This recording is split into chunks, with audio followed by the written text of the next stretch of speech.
What is he doing? I don't know. Only the 900th time I've done that. So, and now we're doing some technical difficulties. I don't even know if it's technical difficulties. It's a personal difficulty. Yeah, that is the struggle is real. Anyways, good morning and welcome to the Underhood Show. My name is Josh Prophet. I'm the service director here at Mel Hamilton Ford. Got Scotty Gurman alongside me this morning. Good morning, Scotty. Good morning. Scotty is one of the service consultants down at our Quick Lane facility. So, hey, this is a call-in show, 316-462-3673. Talk about anything automotive, whatever's ailing your vehicle. Want to talk about, maintenance intervals, tires, brakes, batteries, check engine light, got something going on, want to get a little more insight on it, call in 316-462-3673. Jump on the air here with us, and let's see what you got going on. For each and every caller that calls into the show, we mail out a prize package, which consists of the works, which is an oil change and tire rotation. We use Motorcraft oil and filter products here at Mel Hamilton Ford. While we're performing that, we're also going to complete a multi-point inspection on that vehicle, checking over the brakes, tires, steering, suspension, all the safety-related components on that vehicle, just making sure that it's ready to go for that next 5,000 miles of driving. You'll get yourself $10 to Mel's Diner, so you can get yourself something to eat and drink while you're here with us at the Big Corner. Complete nitrogen, so you get all the great benefits that nitrogen has to offer, as well as a BG products package, which consists of a can of MOA or motor oil additive for your engine oil, and then 44K for your fuel system. Again, just getting that vehicle geared up and ready to go for that next 5,000 miles of driving. So, hey, let's get the phones ringing, 316-462-3673, and talk about what's ailing your vehicle or what automotive questions you have, because otherwise we're just in here running amok. That's right? true. Yeah, That's pretty much what we do. And so it's been a busy week this week around here. It's this time of year with the heat, and now I cannot believe it. July is in the books. We're into August today, which is crazy. Last week the heat's been pretty warm for sure. It's been hot, and so that takes its own tolls on mechanical systems and just vehicles in general. Oh yeah. And then along with that, you add the busyness of summer vacations, and people tend to obviously travel a lot more this time of year. People getting ready to go back to school.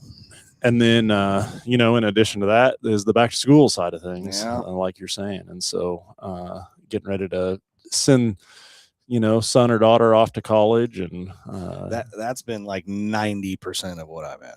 yeah. Oh yeah. Like, hey, we got so-and-so's going back to school. Please check this over. Make sure everything's in good shape, because obviously we don't want anything to happen whenever we're not able to help. We're not there. Yeah. So it's my job to make sure that vehicle's checked over pretty good.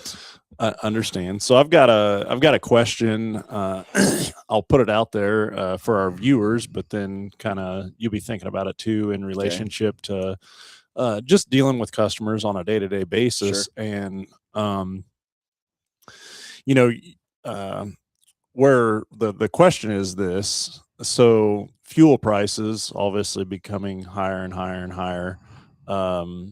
Do you see on a daily basis, or if you're a listener, is fuel economy on your mind?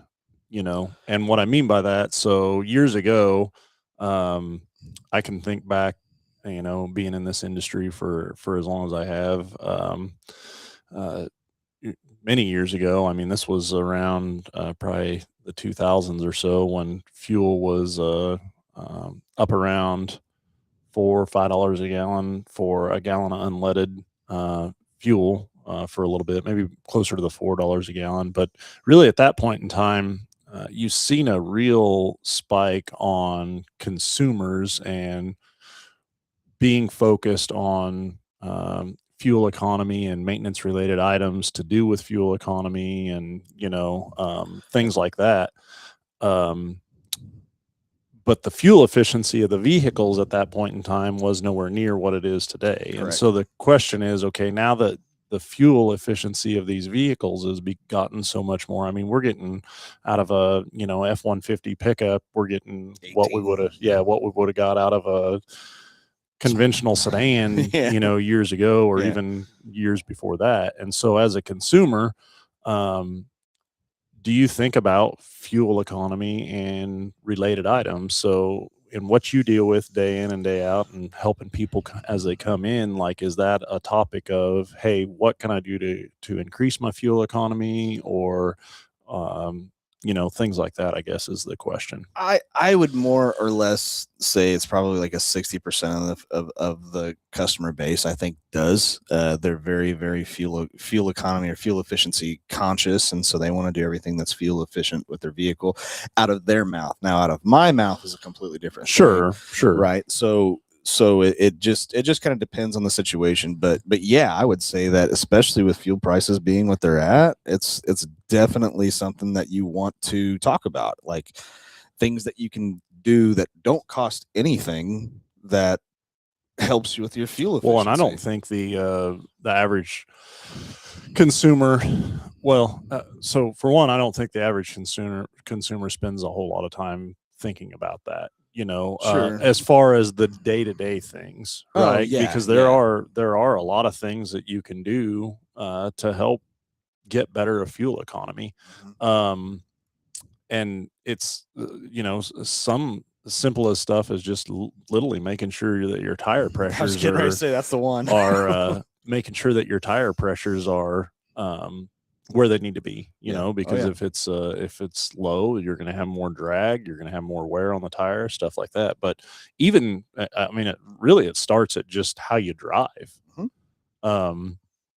What's crazy to me is, and this has been even years back now, but even, you know, a lot of the newer vehicles that are coming out are very, very similar to this, but they had a Fusion when they very first came out with the hybrid. So it was a gas engine, but it had an electric battery in it, and you with the when it was running on the electric mode, and you could get 30, 40, 50 miles before it would ever even kick in the gas engine on this thing. But as you drove this deal, there was a tree based on how you drove it. There was a tree that would grow in the cluster. And the And more leaves that it the got. more leaves that it have, the more efficient you were. And it's freaking like a video game. Yeah. And you put me in that car, and I drove it so much different than I did any other vehicle, and I don't know why. Like, you know, it just didn't make a whole lot of sense. But I guess the point to that is just how you drive, how you Yes. approach a stop, and how you accelerate from a stop makes a huge difference. But then tire pressure, you know, after that. And I'm even thinking, okay, just basic. I don't think the consumers maybe understand or realize that just servicing that thing on a routine basis, you know, and servicing on a 5,000 mile interval instead of a 10,000 mile interval, like, it's going to make a difference long term. You know, we talk about on this show a lot about, you know, BG and products that they have to offer. And the GDI comes to mind right off the top of my head as far as something that for fuel efficiency. We have all these low tension rings on the vehicles now, and which is great for wear and tear on an engine and longevity of it. But it's so much easier for sludge to build up on the backside of these rings and stick the rings, and you lose compression. Well, if you're losing compression and you're not getting the most efficient burn out of, you know, what's happening in that engine compartment, there goes your fuel economy, right? Sure. And always say from a consumer standpoint, I view this to be very similar when it comes to loss of compression or loss of power in an engine. When it's your vehicle and you drive it on a daily basis, like, and that happens very, very slow over a long period of time, you really don't even notice that, you know, your power is getting robbed from you or stole from you. Very similar to a brake pulsation or a brake vibration. You know, I can go get in a car and go drive it, and I can pick up on, you know, this and that and the other. And as a consumer, you may not even know you have the problem, Mhm. right? Until somebody either points it out to you or it just gets so drastic that, Yeah, it's an Overton window problem. mhm. Like, right? Like, it's like something happens and you just move it just a smidge, just every so often, and then all of a sudden you just don't even notice it because it just occurs so slowly. And then you get somebody who's never experienced that get in the vehicle and drive it, pushes the brakes, and all of a sudden it's just shaking the heck out of you. It's that, and that's our job. That's what we're there for. But yeah. Yeah, agree with that. And so, I again, I think as these vehicles become more fuel efficient, as consumers pull up to the pumps, and Oh yeah. it kind of needs what it needs in fuel, and here we go and put it in and Yeah. go on down the road, for sure. Oh yeah. I mean, and these vehicles nowadays are so smart. They're ridiculous when it comes to all of the systems that I mean, we've been in this industry for what, 20 plus years. I think I'm coming up on 20. I think you've been, I mean, Well, we're not you're going to getting talk you're about getting it. to Phil's age now. So, but I mean, we've seen a lot of stuff, but these vehicles are so smart. They're getting so good at being able to do so many things. I mean, I get T-boned and I'm not hurt. I'm walking away from it, kind of thing. Well, like, but like fuel efficiency and things like that, there are so many things that you can do for your vehicle that don't cost anything. You're right. How you drive. And it's kind of funny that Josh is sitting over here being like, yeah, there's that one car that has a tree and he's driven it, and if he drives any other vehicle, there is like pedal to the metal to go and slam on your brakes to stop. That's how Josh normally drives. But other than that, no, it's there's a lot of cool things that you can do to make your vehicle the most fuel efficient as possible, and some of them don't even cost anything. So I agree. yeah, the we talk about fuel efficiency and items like that. So what's we talked about obviously tire pressure, the BG, the 44K. yeah, 44K Yep. portion of it. Yeah, like how you accelerate from a stop is one thing. I mean, I will never be able to do it, but my I am accelerate. So now from a from a consumer standpoint, let's say, hey, there's we've kind of talked about the lower hanging fruit, but what maintenance wise, what's something that you see that, okay, hey, do this, or this would be recommended? Everything. I mean, transmission service, something like that. Like, make the vehicle be able to function easier. Mhm. That is fuel economy. That's Yeah. that's fuel efficiency. Air filter, engine air filter. Let the vehicle breathe easier. Yeah. Right. I mean, we do a fuel induction service, sure. Changing the oil, sure. Pretty much anything and everything to make that vehicle as easy to function as much as to function as easy as possible. That is fuel efficiency. The fuel is what drives everything else. Gets it going down the road, yes. right? And spark plugs, Yes. I think, are another thing that a consumer is aware of. Yeah. But years ago, it was something way more routine than it is now. Yeah. And to see what some of the intervals are and how long they'll last and go. A lot of times, honestly, consumers don't really even do anything with them until one breaks or there's an issue with one, and it makes a difference. Well, and the other thing is that I think that if you ask somebody, 90% of the people would be like, "Oh yeah, they're due at 100,000 miles." Well, now we have these engines that are turbocharged, and so that prematurely wears those spark plugs faster, and so now the interval is actually, if I remember correctly, it's 60,000 miles, if I remember correctly. Or it may be 50. Yeah. But we see them start to fail at 50 to 60,000 miles. So typically, whenever somebody comes in to have the spark plugs changed, they already have a problem. Well, and a lot of that depends as far as point of failure. Mm-hmm. So much is on driving habits, right, and characteristics. And again, let's go back to the multi-point inspection. Why that's so important is because, I personally, in my own household, the way I drive my vehicle and the way my wife drives her vehicle, we need two separate maintenance intervals. I will tell you that is not a blanketed service interval that is going to work the same. It's just not, for sure. And so, they always say that if you're going to buy a vehicle, buy it from the mechanic's wife, not the mechanic. I think That is is how total- the oh, that's statement so is or true. said or goes or whatever from there. But But like even like brake pads. That's another one that is fuel efficiency, right? You got and then we see it all the time now, especially if you let brake pads go too long. You'll have like a caliper slide pin or something like that, just kind of get a little bit more resistance than what it should. hang up. Yep, hang up a little bit, and now you're really not getting very much. I mean, there's so many things that help with the vehicle's fuel efficiency. We've talked about this on the show before, but I specifically remember a couple of different instances on tires and replacement tires. You know, when oh yeah, when it was the first kind of EV or electric portion of it was a Toyota Prius. That's what it was. First Prius come out, and customer had one of those, and they drove it. Obviously, it had very, very soft tires on it. Got time to replace the tires on it, and they were very, very fuel conscientious about it, and so they knew, miles per gallon, what they were getting, what to expect, and we put a set of tires on it, and they wanted Michelin's because they thought it would go, much longer, and it would be a better tire and stuff like that, and it made a huge impact on their fuel economy. Really? Because the weight of the tire was so much more. There was so much more drag on the road because of the point of contact on that tire versus what was on it. And I mean, it was, within the tenth of a digit on fuel economy. Like it was a pretty astronomical change for sure. So that's crazy.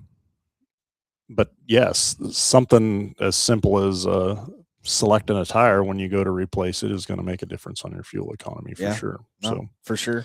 And again, that's not putting if you don't put the right load and speed rating, and depends on what you're after, being able to select the right tire is huge. So hey, we got a phone call coming through, so we'll get them patched in. But 316-462-3673, that's the number to jump on the air here with us and talk about anything automotive. So if you have something going on or want questions answered or want to talk about maintenance intervals or fuel economy, 316-462-3673.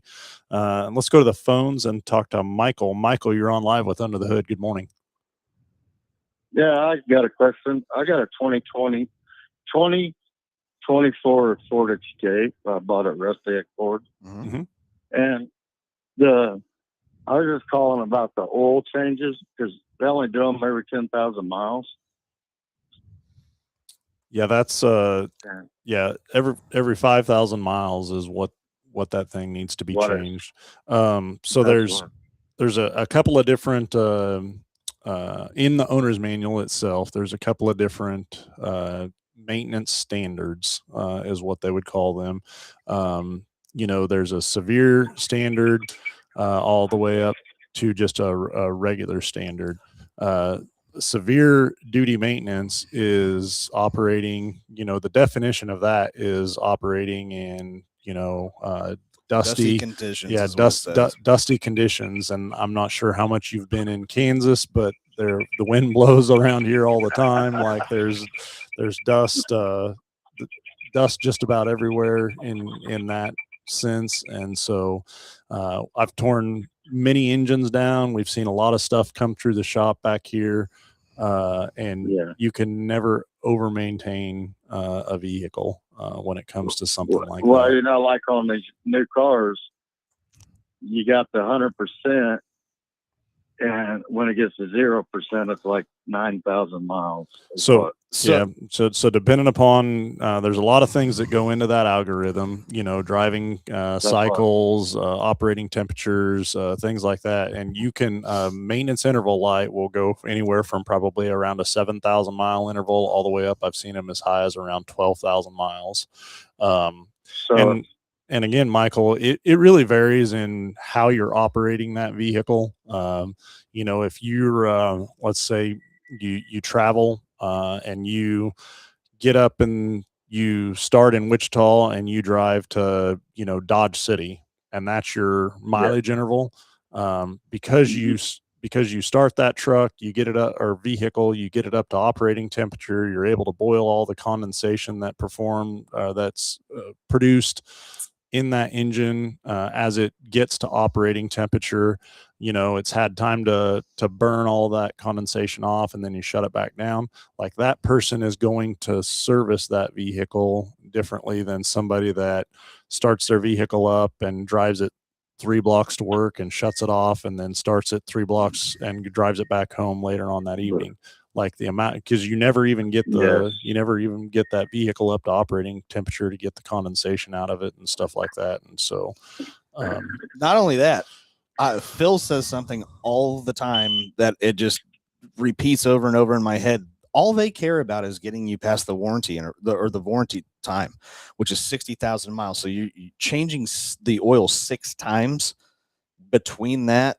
I don't understand. I mean, the oil change intervals and then that timer, that's all that is. That percentage and notification on your vehicle is legitimately a timer.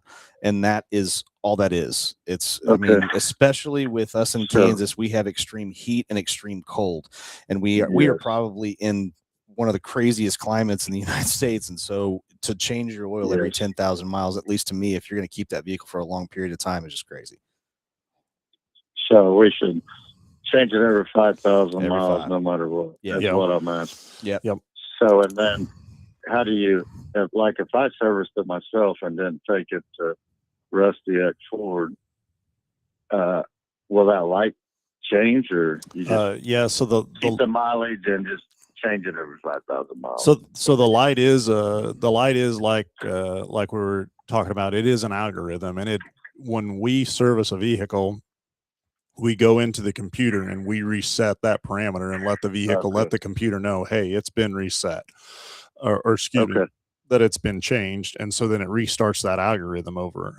It is something that like, there's no special tools or equipment or anything required to reset that. It is in the driver's menu through your center screen display that can be reset. And so if you are servicing your own vehicle, absolutely nothing wrong with that, but I would encourage you to reset that interval for sure when you do it.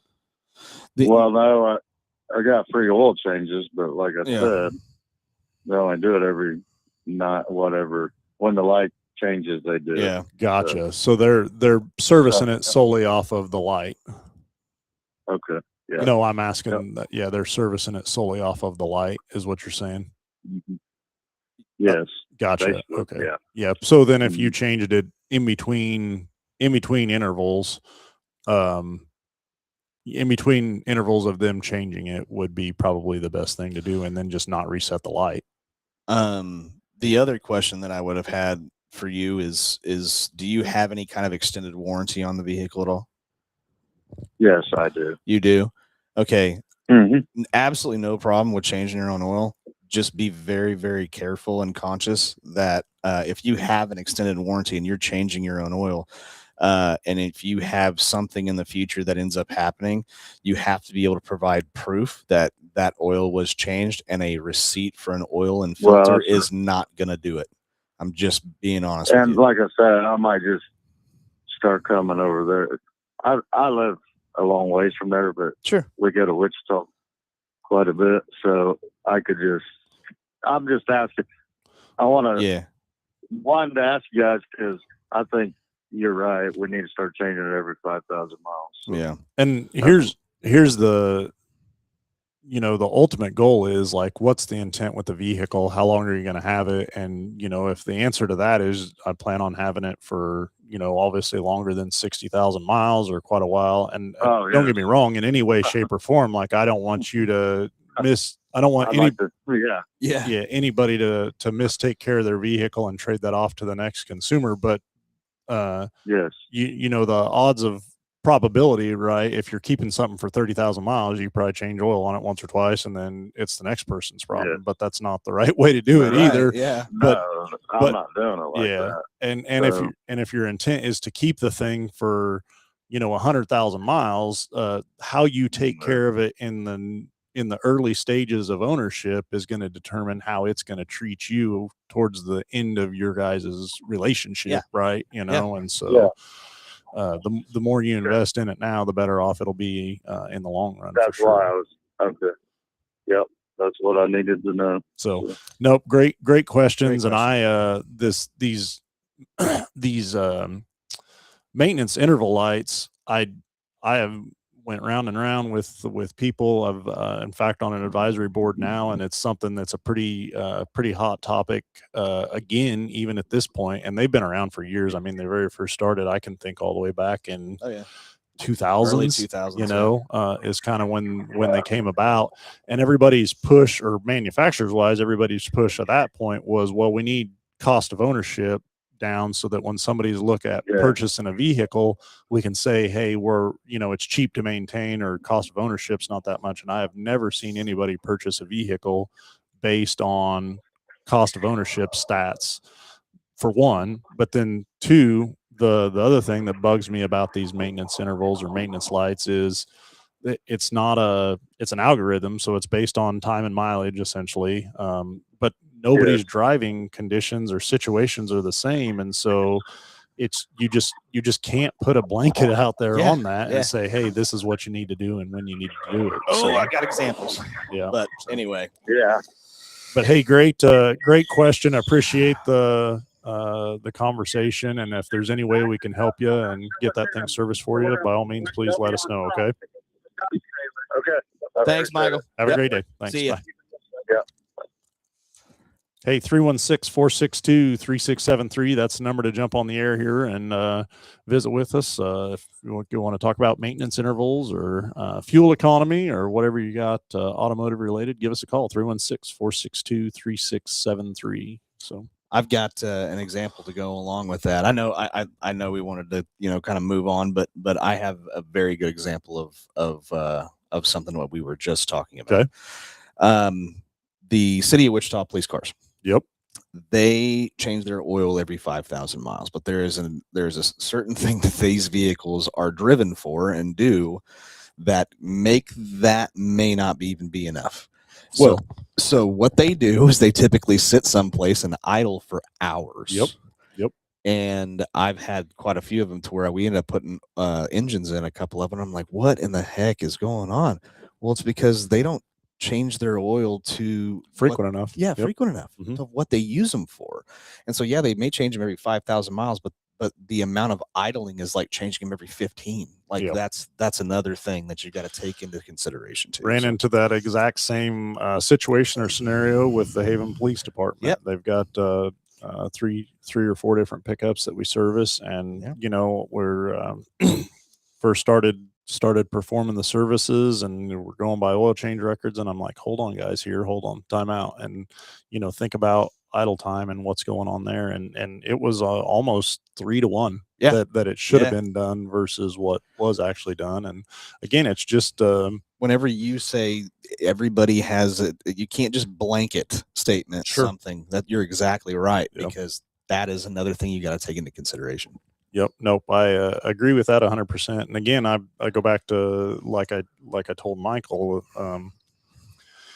think of it as a long-term relationship, in a sense, and that can you skip an oil change here or there, or do do a little more extended distance and stuff. You can do that at 100, especially on something new. But what do you want out of that relationship in the end, and how do you want them to treat you, right? Yeah. And it's that's good. I like it. It is. I mean, that's good.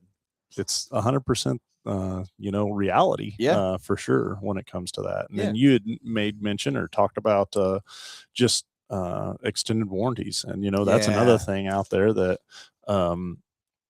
there's a lot of them floating out there. There's a lot of good extended warranties. There's a lot of not so good extended warranty companies. If you guys out have there, any questions on extended warranties, you give me a call. I will be more than happy to talk for hours on extended warranties. I've been doing it for long enough, and I know my stuff. But when it comes time to pay a repair bill, like, how was it maintained? How was it treated? So And that's I mean, huge. and they send out inspectors all the time. I have one that came in yesterday that gave me a phone call whenever they're out there. Like, how often was this transmission service? It's like, okay, well, luckily we service it every 30,000 miles. Perfect. Give me the invoices for that. All right, I got them. I sent them. Like, they want to check their stuff, but the same thing is like I get it a lot, not as much as I used to, but like people that change their oil that have change their own oil that have extended service plans, and you have to be able to prove that you change the oil, and an oil filter and oil receipt is not going to do it. It has to go to a shop, and you can get into a lot of trouble because that's happened before, to where they didn't end up paying a claim because you couldn't prove that you actually changed the oil. That it was on that specific vehicle. Yeah, right. So kind of moving on from that topic on to my next thing, and we brought it up a little bit, in regards to safety related items, and honestly, just how intelligent these vehicles are becoming. Crazy. And I've run into multiple situations or scenario this week of dealing with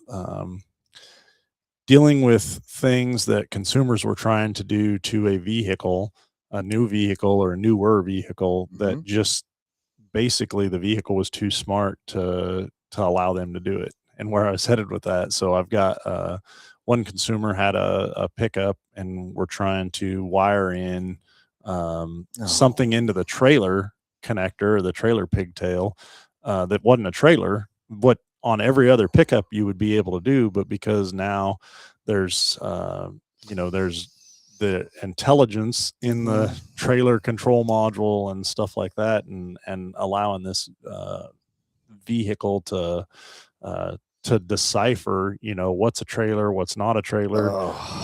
They just weren't able to do it. But the reason for that, it wasn't to keep the consumer from being able to perform what he wanted to perform. It was to make the vehicle safer when trailering something. There's a anti-trailer sway, there's we can trailer do brakes. Trailer brakes, the tire pressure, trailer monitorings, there's all sorts of camera systems. There's anti-trailer roll, like we've got the ability to back up a trailer from a switch on the vehicle of this thing. And so I think of all the different safety features that are now on a vehicle that weren't there before, that has made it so much so much more pleasurable for use of consumer and the safety of the consumer. But it comes at a cost, right? Like, as things evolve and get better, like, here we go. And then I had another instance where a consumer wanted to so we looked at buying a Explorer, and then wanted the captain's chair in the second row as opposed to the bench chairs in the second row. And so trying to convert that back and forth. Well, okay. And the comment was, well, we just need to get the seats and put the seats in, and that's all that's different. Well, then you go and look at it. Okay, well, the factory one has 3 seat belts versus just 2 seat belts. So there's a potential airbag or ABS system issue with that. Secondly, whenever the captain's chairs are in there, it has an actual inflatable seatbelt restraint. Yep. So the seatbelts are different one way or the other. So the buckles are different one way or the other. Yeah. And then the A-pillar trim or the C-pillar trim moldings that the buckles are mounted to are different. And so, but the initial comment was like, well, let's just put the captain's chairs in it. And it's like, okay, hold on, time out. And now we're altering that from its original design to make this deal, to make it happen. And so it's as a consumer trying to perform some of these things, like when you alter something like that or change something like that, you have no idea what you're altering or changing, especially when it comes to safety related stuff long term. Yes. It may work it may look good, it may function, it may do everything that it needs to do, But if you're in a collision, is it now going to do everything that it needs to do that's important at that point? Because at that point, when you have to depend on those safety features, the safety features are there to avoid death. Yes. You know, and if you've altered that, and that's that's when you find out whether that works or doesn't work. Right. Yeah. You know, and I've always been a person that, like, if I'm buying a vehicle, I'm not changing a thing. Well, I'm just weird. I'm different. I know that, but I am leaving it alone. I am just, this is what I bought. This is what I'm going to drive.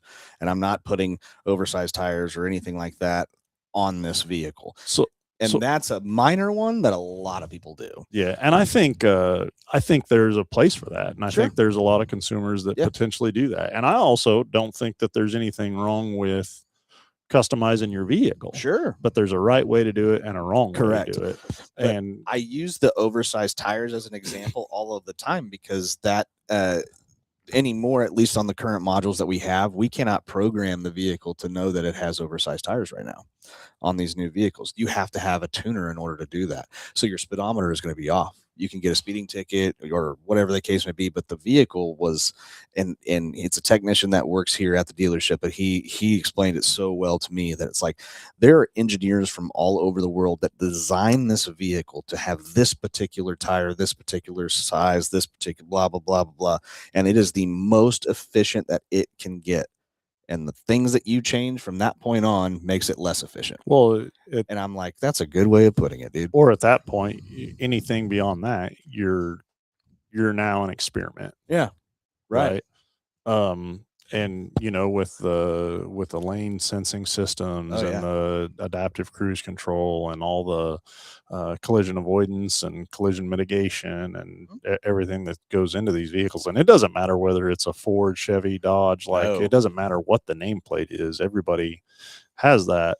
And again, that's going back to, okay, now if you're looking at accessorizing it, you really need, Ford accessories, yes, Chevy accessories, yes, Dodge accessories. Yes. Like there's manufacturers that they work with to be able to customize vehicles to get you the desired outcome that you want of accessorizing your vehicle, which again, I'm all for customizing vehicles. Sure. It's just a matter of making sure that it's done the right way, for sure. Right. If that's something the customer wants, by all means, I'm all for it. It's just not something I do, because I don't want to mess with anything. Well, and I will tell you, more often than not, we'll get involved in repairs and situations with vehicles, and a lot of times it comes down to, okay, a battery draw. Well, it's got an aftermarket radio in it. That's the first thing we look into. It's as far as reliability and consistency, you're not going to get better than what you have from OEM. And again, that's what plays into a part when you're replacing components is that, okay, go back to OEM instead of aftermarket, just because it's designed for that vehicle. It's, it's far as reliability and consistency, it's proven, right? It's proven to work. Early 2000s, when I first started doing this, I started getting into the automotive industry. That was kind of a really popular time for people to put CD players, decks in their what? A CD player. What's that? Yeah, I know, right? Huh? How does that work? They were putting CD players in 1990s vehicles. And anytime I would come in, or I would have a customer call me and say, I think I got a parasitic drain, a battery drain on my vehicle. I would go, does it have an aftermarket CD player in there? And they would go every time, yep. Cool. That's probably what it is. Let's see what you got there. Let's see what you got there. Yeah. Understand that completely. Well, hey, I really appreciate all the loyal listeners and everybody hanging out with us for this episode. And I don't even have work today. I'm off. Yeah, you're off. You came in extra, so I really appreciate you coming in and hanging out with me. I don't have to go back down there. I get to go hold on. You're gonna make me? Really? Don't say no. Yeah, don't say that yet. So, but yeah, I appreciate everybody listening. Thanks for the calls for today, and I think I'm gonna go get caught up on a couple of different things. All but right. Scotty, appreciate you hanging out with me, and everybody have a wonderful weekend, and we will talk to you next Saturday. Thanks, guys.